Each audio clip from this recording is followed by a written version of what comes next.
안녕하세요. 저는 대전에 살고 있는 30대 후반의 여성입니다.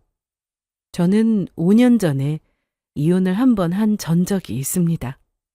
이 세상에 사연 없는 이혼은 없다던데 저의 이혼 역시도 말로 늘어놓자면 긴 밤을 다 지새워도 부족할 만한 속사정이 있었습니다. 하지만 저희가 이혼한 이유를 정말 간단하게 요약하자면 이렇게 말할 수 있었죠. 바로 남편의 외도라고요. 사실 애초에 남자라는 동물은 믿을 것이 못 된다고 밖에 나가서 바람을 피우는 게 널리고 널린 일이라는 이야기는 수도 없이 들어왔습니다. 하지만 제 남편만은 절대로 그런 인간이 아닐 줄 알았어요. 그만큼 저는 그 인간을 믿고 있었거든요. 남편이 저를 너무 사랑했던 것은 물론이었고 저도 당시에는 남편을 사랑했었으니까요. 게다가 사랑을 하는지 아닌지의 여부와는 별개로 인간 대 인간으로서도 아내인 저에게 그런 쓰레기 같은 짓으로 상처를 주지는 않을 거라고 믿었습니다. 하지만 그 쓰레기가 바로 제 남편 놈이었더라고요. 그렇게 저는 뒤통수를 거하게 맞은 채로 이혼을 했습니다. 제가 이 악몽 같은 현실을 받아들이고 마음을 완전히 정리하기도 전에 이혼이 더 먼저였죠. 거기서 제 이야기는 배드 엔딩으로 끝이 난 줄로만 알았습니다. 이혼하고 돌아보니 속 시원한 분풀이를 하지도 못했거든요. 설령 분풀이를 했다고 해도 앉은 자리에서 하루쯤에 뒤통수를 맞은 저의 속이 제대로 풀릴 수 있었을지도 모르겠지만요. 그런데 시간이 지나고 보니 하늘이 지켜보고 있으니 착하게 살아야 한다는 말이 정말 맞는 말이더라고요. 제 전 남편 놈은 이혼할 당시에 상간녀에게 한 번 더 뒤통수를 맞아 어느 정도의 벌은 받았습니다. 하지만 남의 가정을 깨트린 상간녀는 너무나도 잘 살고 있었어요. 심지어 그 전보다 더 잘 살고 있었죠. 그런데 그게 언제까지 영원한 것은 아니었습니다. 세상 무서울 것 없이 살던 상간녀에게도 천벌이라는 걸 받을 시간이 오긴 하더라고요. 이건 전부 다 기막힌 우연과 타이밍의 덕분이었죠. 어쩌면 그 우연마저도 본인이 스스로 불러일으킨 업보일 수도 있었고요. 지금부터 한번 그 이야기를 풀어보려고 합니다. 저는 제가 대학 졸업반이던 시절에 남편과 소개팅으로 만났었어요. 저보다 3살이 더 많은 오빠라고 하더라고요. 친구의 친오빠의 친한 친구였고요. 솔직히 말해서 저는 처음에는 그 사람에게 크게 매력을 느끼지 못했습니다. 일단 생긴 게 제 스타일은 아니었거든요. 아마 이게 이유 중에 가장 컸던 것 같네요. 하지만 상대방이 저를 너무 마음에 들어 했고 2번만 더 만나보라는 친구의 간곡한 권유에 어쩔 수 없이 3번의 만남을 진행했습니다. 그런데 뜻밖에도 시간이 지날수록 저는 그 사람의 매력을 알아가게 되었죠. 첫 만남에서 얼굴만 보였던 것과는 다르게 대화를 길게 이어갈수록 너무 좋은 사람이라는 게 느껴졌거든요. 배려심도 넘치고 무엇보다 저를 너무 좋아해 줬고요. 10번 찍어 안 넘어가는 나무 없다고 이렇게까지 저를 좋아해 준 사람은 저도 처음이었습니다. 결국 저희는 사귀게 되었죠. 그리고 우리가 사귄 이후에 깊게 알게 된 그 사람의 성격은 제가 막연히 상상하고 있던 것보다 훨씬 더 좋았습니다. 그전에도 이 사람이 여자친구를 사귄다면 정말 잘해줄 것 같다는 생각은 했었거든요. 그런데 그게 다가 아니더라고요. 남자친구는 정말이지 제가 지금까지 만났던 그 누구보다도 저에게 잘해주는 사람이었습니다. 도서관에서 나왔어? 자취방으로 바로 갈 거지? 어, 오늘 너무 피곤하다. 오늘 쓰레기도 버리고 이불에 주스 쏟은 거 빨래도 해야 하는데. 피곤하면 집에 가서 일단 좀 자고 있어. 자고 일어나서 하면 되잖아. 안 그래도 1시간만 자야겠어. 지금 졸려서 아무것도 못해. 남자친구와 저는 각자 자취를 하고 있었는데 자취방이 걸어서 30분 정도 거리였어요. 당시에 남자친구는 막 첫 직장에 취업을 한 상태였고, 저는 막 학기를 마치고 졸업을 한 뒤에 취업준비생 신분으로 학교를 다니고 있었습니다. 거의 매일 모교 도서관에서 취업 준비를 하고 있었거든요. 딱히 대단한 걸 한 게 아니어도 집에 돌아올 때쯤이면 언제나 녹초가 되더라고요. 그렇게 집에 도착하자마자 침대에 엎어져서 정신없이 자고 일어났는데 눈을 뜨고서는 정말 깜짝 놀랐습니다. 우렁각시라도 다녀간 것처럼 집이 깨끗해져 있었거든요. 산더미같이 쌓여있던 설거지도 모두 정리되어 있고 냉장고 안이며 방 안까지 굴러다니던 쓰레기들도 전부 비워진 상태였습니다. 그리고 음료를 쏟았던 이불도 빨래가 되어 있었고요. 이불에서 집 앞 빨래방 특유의 섬유 유연제 냄새가 나더라고요. 어리둥절한 얼굴로 그걸 둘러보고 있는데 남자친구에게 전화가 걸려왔습니다. 일어났어? 지금쯤 일어나야 새벽에 또 자지. 혹시 우리 집 왔다 갔어? 어. 성미, 너 그렇게 잠기가 어두워서 어떡하냐? 진짜 신기하다. 뭐야, 진짜 이거 오빠가 다 치워놓고 간 거야? 나 아니면 누가 치워? 너 피곤하다길래 내가 도와주려고 들렀다 갔지. 뭐야, 감동이다 진짜. 그게 아마 제가 남자친구에게 정말로 놀랐었던 첫 순간이었을 겁니다. 제가 원래 한번 잠이 들면 누가 업어가도 모를 정도로 잠기가 어두운 편이었거든요.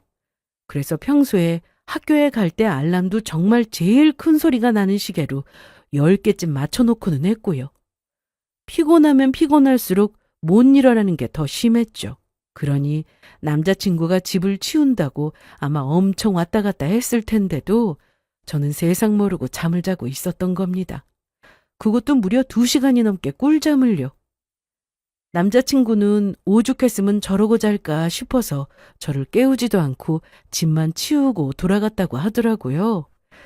저는 그 이야기를 듣고 남자친구에게 너무 고맙기도 하고 미안하기도 하고 한편으로는 약간 머쓱하기도 했어요. 솔직히 제가 아무리 피곤하고 귀찮다고 해도 회사를 다니고 있는 남자친구만큼은 피곤하지는 않았을 텐데 싶었거든요. 그런데도 굳이 회사와 반대 방향인 백수 여자친구네 집까지 걸어와서 집도 치워주고 빨래방 가서 이불 빨래까지 해주고 심지어 냉장고에 먹을 것까지 다시 사다가 채워놓고 갔더라고요. 이게 사랑이 아니면 뭐겠어요? 너무너무 고맙고 감동적이었죠. 하지만 그게 끝이 아니었습니다. 아니, 오히려 시작이었죠. 남자친구는 그 뒤로도 줄기차게 잊을만 하면 저희 집에 와서 우렁각시 노릇을 하다 가고는 했거든요. 그런 저의 이야기를 들은 제 친구들은 처음에는 그냥 웃더라고요. 야, 그것도 연애 초반에나 반짝하는 거지. 그게 얼마나 갈 것 같아? 잘해줄 때 지금은 즐겨. 내 전 남자친구도 딱 저랬는데 그 인간은 유통기한이 2달밖에 안 가더라고. 사람이 어떻게 한결같겠냐? 하다 보면 자기도 피곤해지고 그럼 알아서 슬슬 몸 사린다니까. 말하자면 처음에만 반짝 그러는 남자들은 차고 넘친다는 것이었습니다. 듣고 보니 정말 그럴 수도 있겠다는 생각이 들었어요. 제가 사실 연애 경험이 많았던 것은 아니었거든요. 요즘 애들은 유치원 때부터 남자친구, 여자친구 하면서 연애를 시작한다던데 저는 20살이 지나서야 겨우 첫 번째 연애를 했었고 그나마도 군대에 간다면서 제 3달을 채우지 못하고 거하게 차였었죠. 그 다음에 했던 2번째 연애에서는 상대방이 어학연수를 가서 장거리가 되는 바람에 연애 같지도 않은 연애를 했었고요. 그리고 이번이 3번째였습니다. 상황이 이렇다 보니 제 친구들은 새로 사귄 제 남자친구가 무슨 말을 하건 간에 일단은 의심부터 하면서 지켜보라는 조언을 하기 바빴어요. 물론 그건 다 저를 걱정해서 해주는 말들이었고요. 하지만 그렇게 지켜봤던 제 남자친구는 보통의 남자들과는 조금 다른 모습을 보였습니다. 저 대신 집안일을 해주는 건 시작에 불과했어요. 오빠, 이게 뭐야? 이거 커피 머신. 요즘 비 자주 와서 커피 사러 나가기 귀찮다고 했잖아. 어? 그래서 이거 사왔다고? 어, 커피 머신 있으면 진짜 편하다던데. 보니까 내 친구가 얼마 전에 집에 들였더라고. 어떠냐고 물어보니까 좋다길래 진작부터 자기한테 하나 사줄까 생각하고 있었지. 이거 청소 귀찮은 것도 아니래. 봐봐. 간단하게 여기만 분리해서. 제가 커피를 하루에 무조건 두세 잔씩은 마셔야 할 정도로 좋아했거든요. 그런데 제가 사는 자취방 근처에는 아침 일찍 문을 여는 카페가 없었습니다. 저는 아침에 거의 눈 뜨자마자부터 커피를 마셨거든요. 그래서 카페를 멀리까지 다녀오고는 했는데 최근 들어 장마철이 되면서 비가 자주 와서 거기까지 다녀오는 게 너무 귀찮더라고요. 그 말을 기억했다가 이렇게 선물을 사온 것이었어요. 저는 제가 그런 말을 했다는 사실조차 잊고 있었는데 말이에요. 이렇게 남자친구는 평소에도 제가 했던 말을 귀담아 듣고 그걸 꼭 기억하는 편이었습니다. 정말 제가 별 생각 없이 툭툭 내뱉은 혼잣말까지도 기억을 해서 필요하다 싶은 걸 선물로 사오고는 했죠. 정작 저는 그렇게 세심하지를 못한 데다 한번 들었던 것도 잘 잊어버리는 편이라 늘 챙겨주는 건 남자친구 쪽이었죠. 그런데 본인은 저를 그렇게 챙기면서 제가 그러지 못하는 부분에 대해서는 전혀 불만이 없더라고요. 그냥 자기가 챙기고 싶어서 그러는 거니까 본인은 신경 쓸 필요 없다고 하면서요. 고맙기도 하고 미안하기도 하고 아무튼 이런 부분만 봐도 참 세심하고 다정한 사람이구나 싶었습니다. 그리고 그게 친구들이 걱정했던 것처럼 단기적이거나 일시적인 모습도 아니었고요. 남자친구는 저와 연애를 하는 내내 거의 한결같은 모습을 보여주었습니다. 연애를 한 지 100일이 되었을 때나 연애를 한 지 몇 년이 지났을 때나 달라진 게 거의 없다고 할 정도로요. 오히려 시간이 가면 갈수록 서로에 대한 이해가 깊어져서인지 서로에게 필요하다 싶은 걸 더 잘 알고 더 잘해주기만 했죠. 물론 저도 그 사람에게 그런 여자친구가 되려고 항상 노력했고요. 저희는 5년이라는 긴 연애 기간 동안 싸운 적이 손에 꼽을 정도로 드물었습니다. 그냥 싸울 일 자체가 없었던 것 같아요. 서로 다른 부분이 있거나 이해할 수 없는 부분들이 있어도 너는 그렇구나, 나랑은 다를 수도 있겠네 하면서 넘어가는 편이었거든요. 둘 다 그런 부분에 있어서 깊게 고민하지 않는 스타일이었고 상대방을 바꾸려고 들거나 심하게 터치하지 않는 성격이라 가능한 일이기도 했던 것 같아요.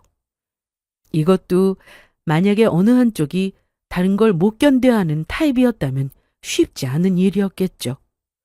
그런 점에서 저희는 서로에게 성향이 잘 맞는 짝꿍이었던 것 같습니다.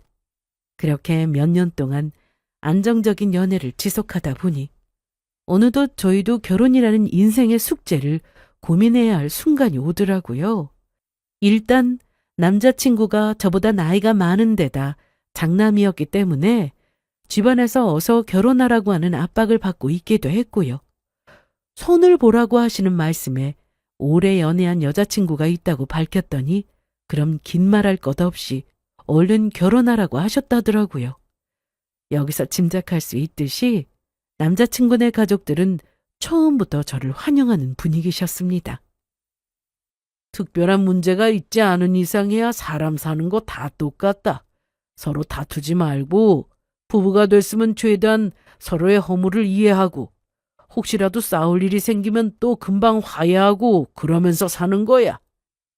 네, 명심하겠습니다. 혹시 나중에라도 형진이가 속썩이거나 말 안 듣거나 하면 우리한테 바로 이야기해요. 아이고, 그럴 일은 절대 없으니까 걱정하지 마시고요, 누님. 사람 일 장담하는 거 아니다. 지금은 저렇게 큰 소리 쳐도 남자 믿을 거 못 된다니까? 아무리 내 동생이라도 예외는 아니지? 처음으로 인사를 드리러 갔던 날, 예비시댁 식구들은 저를 따뜻하게 맞이해 주셨어요. 예비 시아버지는 부부가 앞으로 어떻게 살아가야 할지에 대해서 좋은 말씀만 해주셨고 남자친구의 누나인 예비 시누이는 무조건 제 편이라고 따로 연락처까지 주셨고요. 어릴 때 어머니가 돌아가신 이후로 시누이가 어머니 역할까지 했다고 하더라고요. 그래서 남자친구도 누나 말을 엄청 잘 듣는 것 같았고요. 그렇게 인사를 드리러 갔을 때 제가 받았던 인상은 식구들도 다 좋은 분들이시구나 하는 것이었습니다.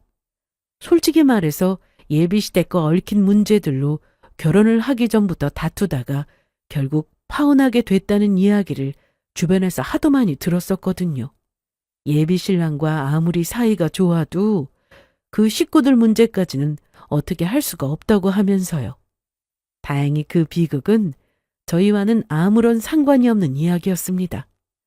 저희 집에서 남자친구를 좋아했던 것은 말할 필요도 없었고요.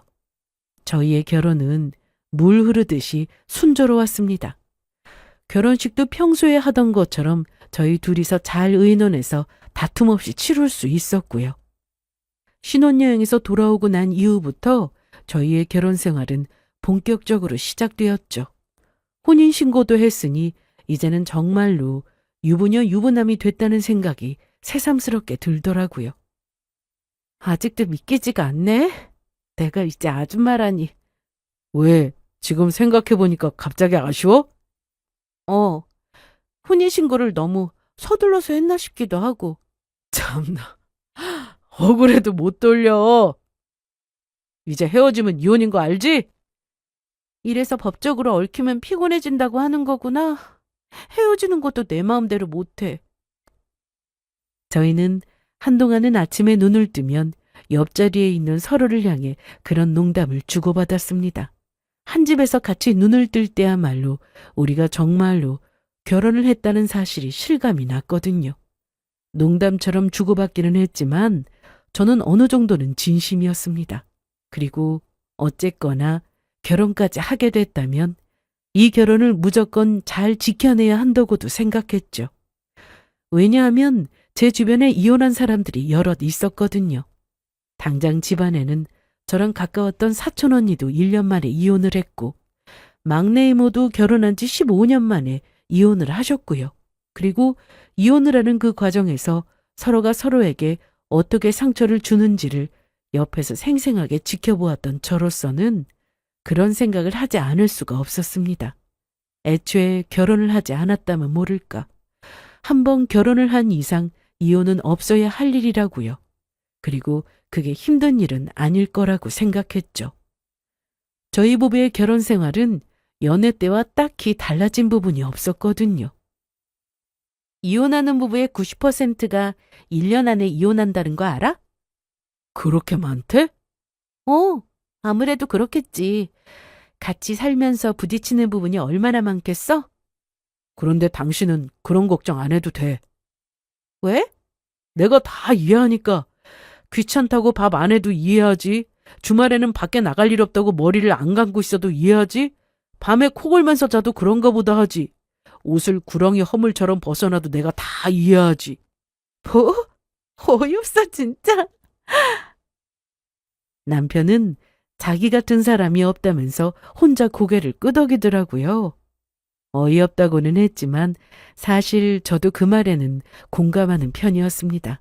아마 같이 살면서 못 견뎌할 사람이 있다면 저보다는 남편 쪽일 가능성이 훨씬 높았거든요.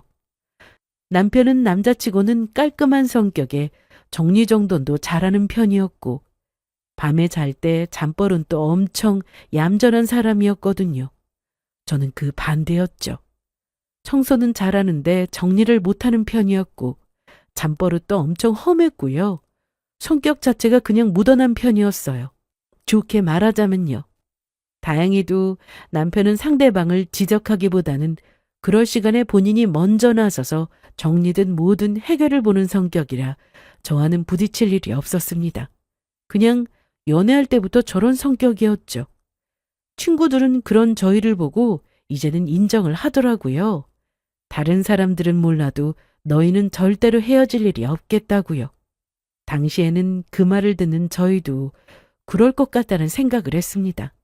나중에 닥쳐올 일은 꿈에도 모른 채로요. 그렇게 시간은 흘러 저희가 결혼을 한 지도 벌써 몇 년이 지났습니다. 그 사이에 저희 부부에게는 한 가지 고민이 생겼죠. 그건 바로 아이가 생기지 않는다는 사실이었습니다. 처음 1, 2년 동안은 그래, 아직은 우리가 신혼이니까 하면서 별로 깊게 생각하지 않았던 것 같습니다.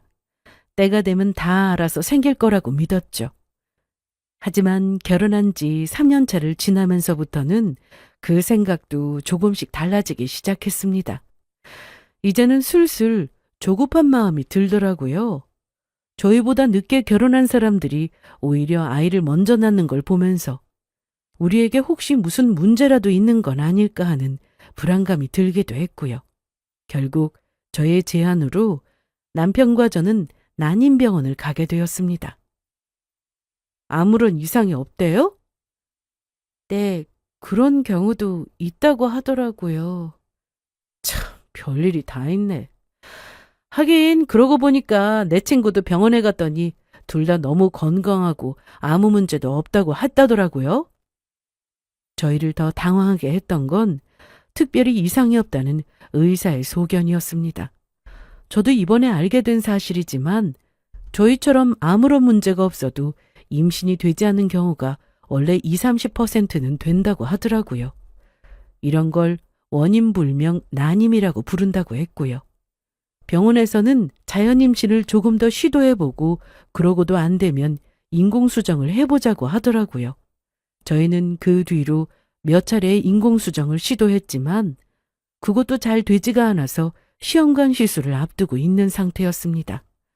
바로 진행하지 않는 이유는 남편이 시험관 시술에 대한 거부감이 많았거든요. 더 늦기 전에 시험관이라도 하는 게 낫지 않을까? 내가 기사를 읽었는데 시험관으로 태어난 애들 자폐 비율이 그렇게 높대. 자폐는 사전에 검사로도 못 걸러내고. 그렇대? 하긴 아무래도 자연임신보다는 뭔가 문제가 있게 하겠지. 그러니까 내가 봤을 때는 별로 좋은 방법이 아닌 것 같아. 그냥 자연임신 시도나 다시 해보자. 응? 남편의 주장은 이것이었습니다. 만에 하나라도 문제 있는 아이를 낳게 될 확률이 있다면 차라리 낳지 않은 편이 더 낫다고요. 반면 저는 그 문제가 걱정되지 않는 것은 아니었지만 그래도 아이가 가지고 싶으면 그런 위험은 어느 정도 감수하는 게 맞다고 생각했고요.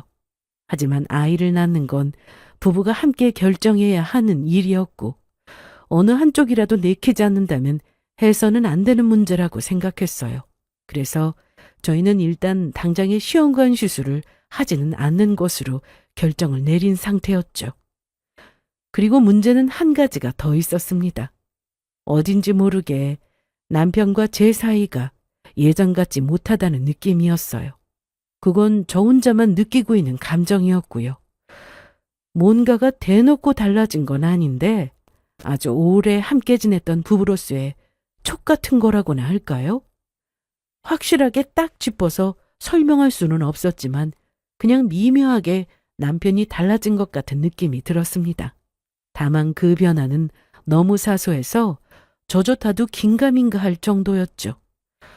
저를 보는 눈빛에 애정이 조금 줄어든 것 같다거나 자기 전에 하는 굿나잇 인사가 의무처럼 느껴졌다거나 하는 것들 말이에요. 원래는 남편의 사소한 말투나 행동, 눈빛 하나하나에까지 다 애정이 뚝뚝 묻어났었거든요. 그냥 편해서 그런 거 아니야? 너희 연애 기간까지 합치면 그럴 때도 됐지. 아니, 그게 편해진 거랑은 조금 다른 것 같은데. 굿나잇 인사라도 하고 자는 게 어디야? 내 남편은 할 말 있다고 기다리라고 해도 양 차고 나면 등 돌리고 코 골면서 자고 있더라. 친구들은 제가 배부른 소리 하고 있다면서 그렇게 살아놓고도 아직 사랑 타령이냐고 되묻더라고요. 그럴 만도 했어요. 겉으로 보기에는 전혀 달라진 게 없어 보였거든요. 친구들 눈에는 여전히 남편은 세상 다정했고 저밖에 모르는 사람이었어요. 오직 저만이 그 미묘한 변화를 느끼고 있었던 것뿐이었죠. 하지만 아내의 촉에는 다 이유가 있다는 말이 다 맞는 말이더라고요. 저는 얼마 지나지 않아 그 이유를 알게 되었습니다.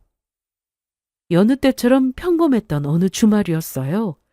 저는 남편과 함께 마트에 다녀왔다가 남편 차에 핸드폰을 두고 내렸다는 사실을 알게 되었습니다. 남편은 이미 샤워하러 화장실에 들어가 버린 이유였고요. 나중에 시키려다 그냥 소화도 시킬 겸 제가 내려갔다 오기로 했죠. 남편 차 키를 집어들고 주차장으로 내려가 차문을 열었던 그 순간이었습니다. 이게 뭐야? 핸드폰이 앞좌석과 뒷좌석 사이에 떨어져 있었고 그걸 집어들기 위해 몸을 숙였을 때 저는 좌석 아래에서 길게 반짝이는 무언가를 발견했어요. 저는 의아해하면서 오른팔을 쭉 뻗어서 힘겹게 그걸 집어들었습니다. 그런데 제 손에 딸려 나온 것은 뜻밖에도 여자 머리핀이었어요. 까만색의 끝부분에는 아주 작게 큐빅이 달린 여자 머리핀이요. 그걸 본 순간 이상하게 온몸에 소름이 끼치더라고요. 뭔가 제가 알아서는 안 될 엄청난 비밀이 저를 기다리고 있다는 느낌이 들었습니다. 마치 판도라의 상자처럼요. 잠깐 숨을 멈추고 있던 저는 이내 그 핀을 집어서 호주머니에 집어넣고 남편의 내비게이션을 뒤지기 시작했습니다. 그리고 이상한 정황을 발견했습니다. 남편의 회사나 헬스장 등 자주 가는 동선과는 전혀 다른 오히려 반대 방향에 있는 주소가 자주 찍혀 있더라고요. 그때 마침 남편에게서 전화가 오더라고요. 어디를 갔느냐고요. 저는 우선 그 주소를 제 핸드폰에 찍어두고 집으로 돌아왔습니다. 핸드폰 가지러 갔었어? 그냥 나 시키지. 아니야, 그냥 소화시킬 겸 내가 다녀왔어. 저는 부들부들 떨리는 손을 감추고 우선은 태연하게 웃었습니다. 아직은 아무런 티를 낼 때가 아니라는 생각이 본능적으로 들었거든요. 그리고 그날 이후부터 저는 미친 듯이 남편의 뒤를 캐기 시작했습니다. 한번 의심이 들기 시작하니 모든 것들이 다 의심스럽게 보이더라고요. 남편이 집을 비울 때마다 남편의 서재, 게임방, 노트북, 태블릿, 다이어리 등 온갖 물건들을 다 뒤지기 시작했습니다. 그뿐만 아니라 친구를 만나고 오겠다며 외출을 하는 남편의 뒤를 밟기도 했고요. 남편의 핸드폰은 비밀번호가 걸려 있어서 풀어보지를 못했지만 그걸 제외하고는 제가 할 수 있는 거의 모든 것들을 다 했었죠. 그리고 나서 저는 깨닫게 되었습니다. 제가 생각보다 남편을 너무 믿고 있었다는 사실을요. 언제부터야? 어? 뭐가 언제부터야? 당신 언제부터 바람 피운 거냐고, 그 여자랑. 뭐? 남편은 바람을 피우고 있었습니다. 저도 정말 믿고 싶지 않았지만 제가 찾아낸 모든 증거들이 다 하나를 가리키고 있었어요. 그건 남편의 외도였죠. 남편에게는 다른 여자가 있었습니다. 윤나연. 그게 그 여자의 이름이었고요. 나이는 저보다 8살이 더 어렸고 키도 크고 얼굴도 예쁘더라고요. 미혼이었고 제가 알아본 바에 따르면 남편과는 같은 헬스장을 다니면서 친해진 사이인 것 같았습니다. 아마도요. 여보. 걔가 처음이야? 아니면 몇 명 더 있어? 나한테 또 숨기는 건 없고? 처음이었어. 정말이야. 미안해. 나도 정말 그러려고 한 건 아닌데. 남편은 갑자기 닭똥 같은 눈물을 뚝뚝 흘리기 시작하더니 이내 바닥에 무릎을 꿇고 엉엉 통곡을 하기 시작하더라고요. 자기가 죽일 놈이라고 하면서요. 그 모습을 보는데 그냥 저는 기가 막혔습니다. 처음에는 도대체 왜, 뭐 때문에, 뭐가 부족해서 바람을 피웠느냐고 묻고 싶었는데 이제는 그 꼴을 보니 더 따져 물어야겠다는 의욕도 들지가 않더라고요. 따져 물어봤자 저 인간이 바람을 피웠다는 사실이 달라질 것도 아니었고요. 너는 바람을 피우고 있는데 나는 아기를 가질 생각이나 하고 있었네. 참, 그냥 기가 막혀서 허탈한 웃음이 나오더라고요. 불과 얼마 전까지만 해도 저는 생기지 않는 아기를 그토록 간절히 바라면서 남편과 함께 셋이서 행복해할 미래를 그리고 있었는데 저 인간은 그런 저를 보면서 무슨 생각을 했을까 싶더라고요. 그런 나를 비웃고 있었을지 아니면 불쌍하다는 생각을 하고 있었을지 그것도 아니라면 그냥 아무 생각 없이 그 여자를 보고 싶어 하고 있었을지 그 생각만 하면 명치 끝에서부터 오라가 치밀어 올랐죠. 당신한테는 정말 너무 미안해. 내가 죽일 놈이야. 그런데 이게 사랑이라는 게 내 마음대로 되는 게 아니더라고. 뭐? 사랑? 너 방금 사랑이라고 했어? 미안해. 나 그 여자 너무 사랑해. 이러면 안 되겠다 싶어서 진짜 정리하려고도 해봤는데 나연이 없이는 도저히 안 되겠더라고. 이게 정말 꿈인지 현실인지 믿기지가 않았습니다. 내가 사랑했던 남자가 내 앞에서 다른 여자를 사랑한다고 말하는 지금 이 모습이요. 이게 꿈이라면 정말 지독한 악몽이었겠죠. 그래서 뭐 이혼이라도 해달라는 거야? 너 그 여자랑 살림 차리게? 당신도 이제 나랑 살고 싶지 않을 거 아니야. 어? 나 꼴 보기 싫잖아. 우리 그냥 그만하자. 야, 그만두더라도 그건 내 입에서 나올 소리지. 그게 네 입에서 나올 소리는 아니지. 내가 누구 좋으라고 이혼을 해줘? 꿈도 꾸지 마. 심지어 그 인간은 저에게 이혼까지 요구하고 있었습니다. 오기가 치밀어 오르더라고요. 네가 뭔데 나한테 이혼까지 요구하나 싶었어요. 그래서 이혼의 이자도 꺼내지 못하도록 못을 박았습니다. 웃기는 소리 하지도 말라고요. 저는 남편놈의 짐을 싸서 집 밖으로 죄다 던졌고 그날부터 저희는 반별거 상태에 들어갔습니다. 거의 한 2주 가까이를요. 그때 제가 무슨 정신으로 하루하루를 버텼는지 아직도 기억이 생생하네요. 지옥도 그런 생지옥이 없더라고요. 이건 사는 게 아니었습니다. 매일을 이 믿기지 않은 현실을 부정하며 술을 마시다가 결국 저는 이혼 서류에 도장을 찍어주는 것으로 우리의 악연을 끝내게 되었어요. 남편 놈이 매일같이 저를 찾아와서 합의 이혼 조건을 내밀어댔거든요. 그 여자랑 결혼이 그만큼 간절했나 보더라고요. 이혼 서류에 도장을 찍고 나니 제 앞에는 위자료와 재산분할조로 넘긴 이 아파트와 새로 뽑은 남편놈의 자동차가 있었습니다. 저는 우리 아파트를 팔아서 혼자 살 만한 작은 집을 구하고 남은 돈으로 카페를 차렸어요. 언젠가는 회사를 관두고 나와 카페를 차리는 게 목표였는데 그냥 은퇴 시점이 조금 더 빨라졌다 생각하기로 했죠. 어차피 이 멘탈로 회사를 더 다닐 자신도 없었고요.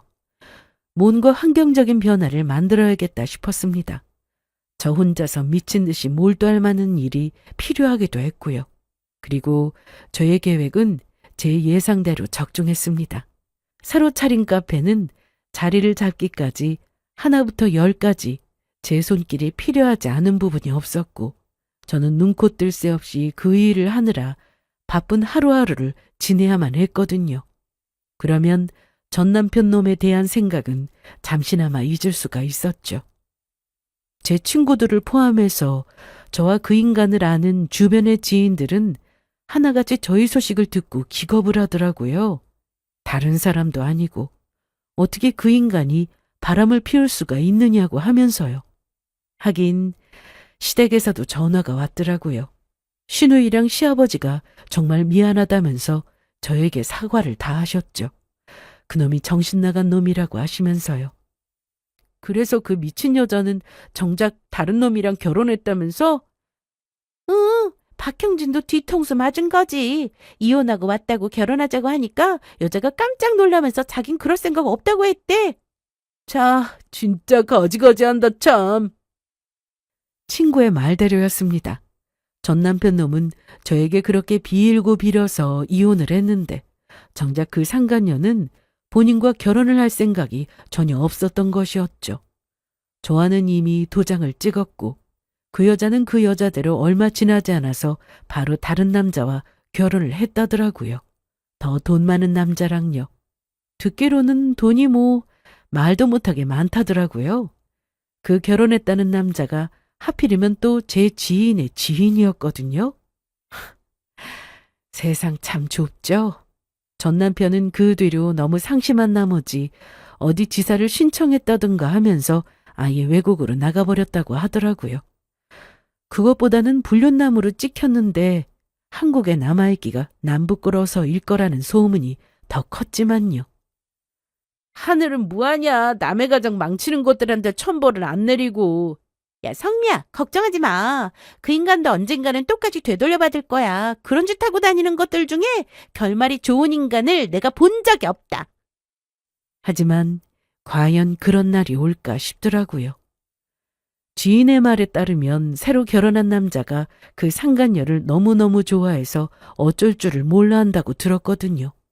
애도 낳고 아주 깨까지 볶으면서 행복하게 잘 산다고 했죠. 최근에는 그 남자가 무슨 외제차까지 선물했다고 하더라고요. 남의 가정은 박살을 내놓고 본인은 새 가정을 꾸려서 잘 산다니. 모순도 이런 모순이 없었습니다. 그래, 언젠가는 천벌을 받겠지. 저는 그 뒤로는 애써 그 인간들의 존재를 잊고 살았어요. 처음에는 하루에도 몇 번씩 울컥하며 생각날 정도로 쉽지는 않았지만 결국 잊혀지기는 하더라고요.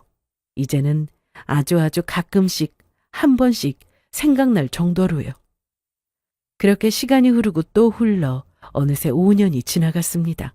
그 사이에 제가 하던 카페는 이제 완전히 자리를 잡을 수가 있었어요. 주변에 입소문도 타면서 옆 동네에서도 일부러 방문을 할 정도로 제법 인기 있는 곳이 되었고요. 그리고 그렇게 딱 5년 만에 저는 생각지도 못했던 손님을 맞이하게 되었습니다. 저는 따뜻한 아메리카노 하나 주시고요. 얘는 와플 아이스크림 하나 주세요. 네, 따뜻한 아메리카노랑 와플 아이스크림. 저는 웃으면서 주문을 접수하다 문득 여자 손님의 손을 붙잡고선 어린아이를 보자마자 숨을 멈출 수밖에 없었습니다. 그도 그럴 것이 겨우 4~5살 남짓 되어 보이는 그 아이의 얼굴이 제가 아는 누군가의 얼굴과 너무나도 닮아 있었거든요. 그건 바로 제 전 남편이었습니다. 제가 보았던 어릴 적 남편의 사진첩, 그 속의 얼굴과는 거의 판박이라고 할 정도로 흡사했고요. 저는 당황한 눈으로 옆을 돌아보았어요. 나이를 보니 할머니와 손자인 것 같았는데 그 손님의 얼굴을 찬찬히 들여다보니 그제서야 누구인지 알겠더라고요. 어디선가 본 것 같은 익숙한 얼굴이다 싶었는데 그 할머니는 바로 상간녀의 새로운 시어머니였습니다. 아주 예전에 우연히 상간녀와 새로운 남편 그리고 시어머니가 같이 지나가는 모습을 멀리서 본 적이 있었거든요. 시어머니가 약간 포스가 있고 무섭게 생긴 얼굴이라 기억에 남았었죠. 딱 지금처럼요. 그런데 하필이면 여기를 찾아오다니. 우연도 이런 우연이 있을 수가 없었죠. 거기다 그 무엇보다 더 놀라운 건 저 아이의 얼굴이었습니다. 왜 그래요, 사장님? 아닙니다. 손주가 참 예쁘네요, 어머님. 그분은 놀란 저를 보며 의아한 눈으로 되물었어요. 사정을 모르는 입장에서는 당연한 반응이었죠. 저는 애써 웃으면서 아니라고 고개를 저었어요. 그리고 잠시 후 자리에 앉아있는 두 사람에게 음료를 서빙하면서 초콜릿 간식을 내밀었습니다. 이건 우리가 안 시켰는데. 이건 서비스예요, 어머님. 사실 아기가 제 전 남편을 너무 많이 닮아서요. 그래요? 사장님 전 남편이요? 남편도 아니고 전 남편이라니. 그 의미심장한 단어에 상간녀의 시어머니는 미심쩍은 표정으로 저를 쳐다보았습니다. 저는 제 핸드폰을 꺼내 전 남편의 사진을 보여주었어요. 여기요. 많이 닮았죠? 아니, 정말 닮기는 했네. 놀란 눈으로 사진과 손주 얼굴을 번갈아 보는 손님에게 저는 능청스럽게 말을 이었습니다. 그쵸?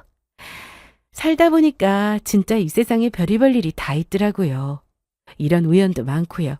그런데 제가 어머님께 이 말씀은 꼭 드려야 할 것 같다는 생각이 드네요. 무슨 말이에요? 제가 아는 사람이 예전에 결혼을 했어요. 전 남자친구와는 헤어진 지 얼마 되지 않아서 바로 만났던 다른 남자친구와 결혼을 한 거였죠. 둘 사이에는 곧 아기도 태어났어요. 예쁜 아들이었고요. 그런데 한 가지 문제가 생겼죠. 아무리 생각을 해봐도 아기가 아빠 얼굴을 전혀 닮지 않았다는 점이었어요. 제 이야기를 듣는 그분의 얼굴은 점점 딱딱하게 굳어져만 갔습니다. 저는 웃으면서 말을 이었어요. 뭐 예전에는 병원에서 아기가 뒤바뀌는 일도 흔했다고 하고 또 엄마나 아빠 중에 한 사람만 닮는 경우도 많다고 하니까요. 하지만 오해가 생길 때 확실히 알아봐 두는 것도 나쁘지는 않은 것 같네요.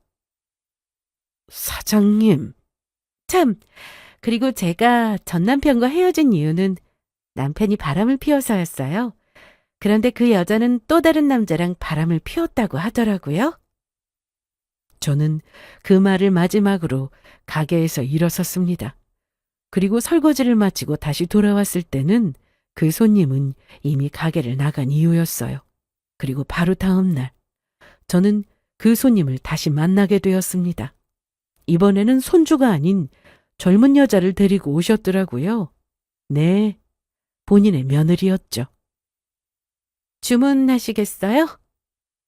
여기 내가 자주 오는 카페인데 커피 맛이 너무 좋아서 너한테도 소개시켜 주려고. 너도 커피 좋아하니까 틀림없이 마음에 들게다. 어머니, 저희 여기 말고 다른 곳에. 넌 아이스라떼 마시지? 나는 아메리카노 주세요. 상간녀는 저를 보자마자 거의 귀신이라도 본 것처럼 새하얗게 질렸습니다. 하지만 시어머니는 상간녀의 말을 못 들은 척 주문을 마치고 소파 자리에 한켠으로 향했고요. 상간녀는 자기 쪽으로는 시선도 두지 않자 제가 상간녀의 얼굴을 모를 거라고 생각하는 눈치였어요. 그게 아니었다면 당장이라도 그 자리에 쓰러질 기세더라고요. 제 얼굴을 안 보는 척 힐끔거리면서 황급히 시어머니의 뒤를 따라갔죠. 저는 커피 2잔을 들고 두 사람의 자리로 향했습니다. 저를 보고 있던 시어머니는 아무렇지 않은 척 입을 열었습니다. 어제 승준이랑도 왔었는데 사장님이 보시더니 전 남편이랑 닮았다고 사진을 보여주더라고. 네? 그런데 진짜 닮았더라. 너무 신기하지 않니? 사장님, 우리 사진 한 번만 더 보여줄 수 있어요? 네, 보여드릴게요. 저는 핸드폰을 꺼내 사진을 다시 보여드렸어요. 시어머니는 그 사진을 확대해서 상간녀의 눈앞에 들이밀었고요. 그 순간이었습니다. 상간녀는 커피잔을 놓치는 바람에 테이블 위에 그대로 엎어버리고 말았어요. 사실 잔을 쏟는 건 시간 문제다 싶었죠. 아까부터 눈에 띄게 손을 떨고 있었거든요. 상간녀의 시어머니는 매섭게 눈을 빛냈습니다. 그 반응을 보고 거의 확신하는 눈치였어요. 사실 저는 그때까지도 확신하지는 못하고 있었습니다. 제가 확실하게 본 것도 아니고 그냥 워낙에 아이가 닮았길래 한번 던져본 말이었거든요. 그런데 상황은 이상하게 흘러가기 시작했습니다. 승준애미 너 혹시 나한테 할 말 없니? 없는데요. 어머님, 무슨 할 말이요? 내가 지금 묻는 게 마지막이다. 신중하게 생각하고 대답해라. 무슨 말씀이세요? 저는 이해가 잘... 그래, 네 대답은 잘 알아들었다. 시어머니는 입으로 가져가던 찻잔을 테이블 위로 탁 하고 소리나게 내려놓았습니다. 그 소리에 움찔 놀란 상간녀는 어쩔 줄을 몰라 하고 있었고요. 시어머니는 뒤도 돌아보지 않고 가게를 나가버렸습니다. 저에게 짧은 눈인사를 건네는 것은 잊지 않았고요. 상간녀는 허둥지둥 가방을 챙겨 그 뒤를 쫓아나갔죠. 저에게 뭔가 할 말이 있는 것 같았지만 입술만 깨물고서요. 그리고 며칠 뒤 저는 어마어마한 소식을 듣게 되었습니다. 그때 보았던 그 아이가 정말로 내 전남편의 아이라는 사실이었어요. 상간녀가 전남편과 현남편 사이에 양다리를 걸치고 있다가 아이를 임신한 상태로 헤어졌고 지금의 남편과 결혼한 것이었습니다. 임신을 했다는 사실을 깨닫자마자 여자는 선택을 해야 했다고 하더라고요. 그 선택의 기준은 물론 돈이었고요. 전 남편에게는 물론 가정을 깨뜨린 데에 대한 양심의 가책을 느낀 나머지 더 이상 만날 수가 없겠다며 헤어졌다고 하더라고요. 전 남편은 필사적으로 상간녀의 마음을 돌리려고 했었지만 저와 이혼하기 위해 그 많은 위자료와 재산 분할을 한 뒤였으니 턱도 없는 소리였죠.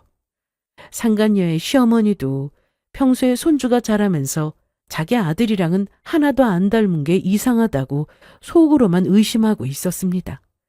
심증은 있지만 물증은 없는 상태였죠. 제 말을 듣고 그날 바로 집에 가서 몰래 아들과 손주의 DNA 친자 검사를 의뢰했고요. 당연히 결론은 불일치로 나왔습니다. 당장 이혼 소송이 진행되었어요. 손해배상 위자료만 1억 원이 넘는 소송이었다고 하더라고요. 임신 사실을 속인 것도 모자라 남의 자식을 무려 몇 년 동안이나 키운 상태였습니다. 그 분노와 배신감이 오죽했겠어요? 남자 쪽 집안이 발칵 뒤집히다 못해 아주 난리가 났다고 했죠. 상간녀가 죽어라고 매달리며 용서를 구하고 또 빌었지만 달라지는 것은 없었습니다. 상간녀의 인생은 그야말로 한순간에 나락으로 떨어지게 되었죠. 그러고 보니 유전자의 힘이라는 게 참 강력하더라고요. 그 어린아이 얼굴에 전 남편의 얼굴이 그렇게까지 선명할 줄은 저도 몰랐죠.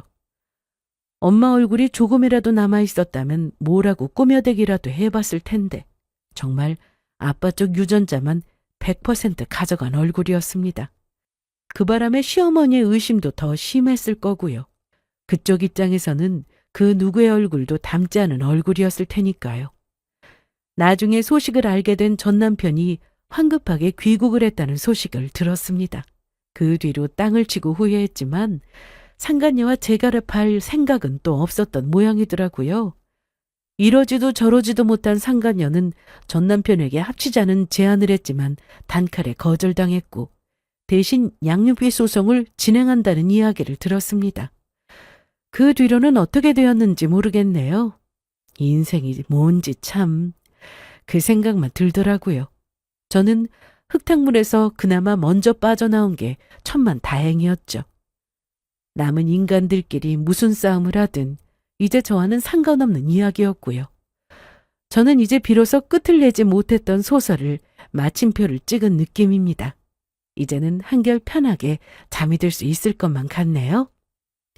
여기까지 들어주셔서 감사합니다.